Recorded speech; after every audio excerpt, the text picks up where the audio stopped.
All right, on today's episode of Python Papi, we're back inside our smart contracts project. Let's have a look at what we're going to be going over today. Now, today we're going to be starting a new module, our deployment parameterizations. Yesterday we finished the last module, so let's pick up with some light reading. So in this section, we will go over deployment parameterizations. Let's move down. This is our contract so far, everything that we have here. We're going to move down so we can see what we're working with. So for this next section, we will actually comment out the get price function because we will not be working with it right now. As you can see, we have the entire get price function commented out. This is what we used in the remix yesterday to actually make our static call to the price feed to get the latest answer function. For now, we are going to finally write our define get ETH to USD function.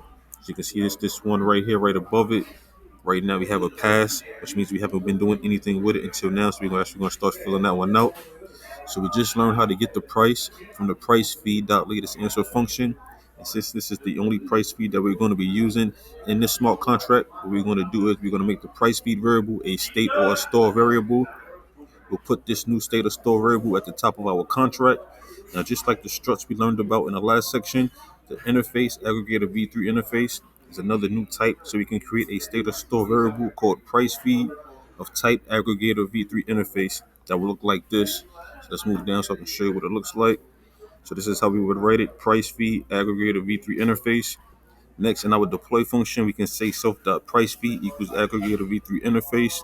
It's going to be written as a function, and we're going to put the address in here that we used yesterday to actually get the latest price for our Ethereum.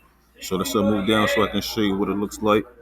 So you can see here we have our interface aggregator v3 interface. These are all of the functions that we have so far. Here are our state variables: minimum USD, our new variable here, our new state, the price feed aggregator v3.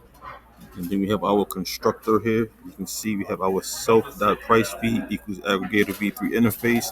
And here's the address we used yesterday to actually get the latest price of Ethereum from that latest answer function. So we're going to leave it right there. Like I said, we're just starting this new module, so we're going to be going over this tomorrow, probably the next couple of days. But I will keep you posted every step of the way.